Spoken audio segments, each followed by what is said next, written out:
Welcome back to my series where I read messages from regretful parents. I did receive this as a direct message and I do have permission to share it here on TikTok. I was always on the fence about whether or not I wanted children. I knew it was not something I needed in the way that some people do, but coming from a big family and marrying into another, it was something that was expected of me. I was always told that my indifference to children was simply because they weren't mine. And once I had my own kids, I'd see that any fears or hesitations I had were unfounded. I was always told it was something I'd get over. About 2 years after we got married, my husband and I started trying to get pregnant. It didn't happen easily and wound up turning into years of fertility treatments and 2 miscarriages. I told my husband that if what we were trying didn't work, I was not willing to put myself through IVF. Instead of supporting my decision, he would dismissively say, "We'll see," and implied that it was a deal breaker if I didn't do everything humanly possible to see this through.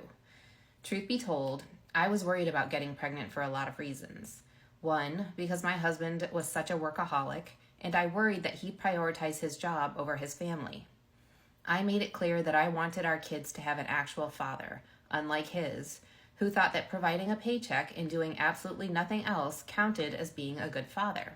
We had several conversations about my expectations of him as a parent, especially because I was so unsure of how much I actually wanted to be one. But he insisted he did, and 2 weeks after we accepted an out-of-state relocation for his job, I found out I was pregnant. We moved just weeks before I gave birth to our son. And as if a relocation at 8 months pregnant wasn't stressful enough, the company I worked for went back on their promise to let me stay on as a remote worker.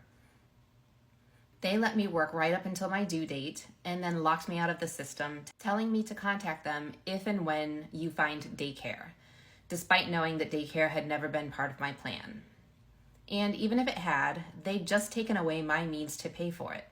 I had horrific PPD, and to this day, I have never felt worse. My son was a miserable baby with terrible colic and acid reflux. He slept only in 1-hour stretches and cried the rest of the time. My thyroid was out of whack, but no one wanted to see me before the 6-week mark, so I dropped down to 96 pounds and couldn't make enough breast milk. I also had a pinched nerve in my back that made walking painful, wasn't sleeping, could barely find time to eat, and the worst part was I was 100% alone.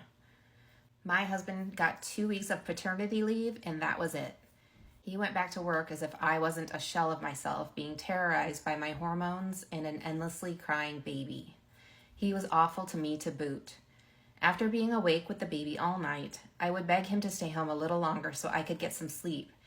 And he would say, "You already lost your job. I can't lose mine." One day, upon coming home to find both me and the baby crying, no dinner on the table, and me still in my pajamas, he said, "I don't understand why everyone else can do this, but you can't."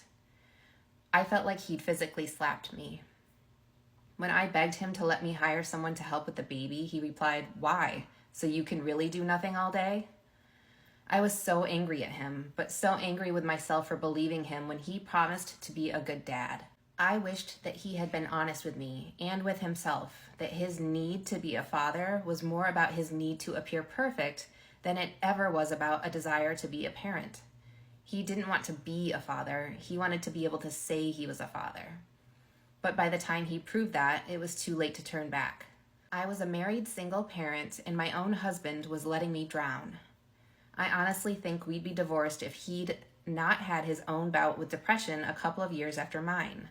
He realized how horribly he treated me and that I wasn't weak or exaggerating what I'd gone through. He's a much better partner now, but I can't say I don't still harbor resentment for having to shoulder the burden of parenting alone for so long. No matter how much I love my son, my life isn't my own. My husband has never once had to consult with me before scheduling an appointment. He has never been sick and had to drag our son to the walk-in with him because he had no one to watch him. He has never spent all day in the hot sun making magical memories, only to come home exhausted and still cook dinner. I have done all of the above, and there's no end in sight. Everyone who told me my fears about parenthood were unfounded was dead wrong. And the worst part is, I think they knew it.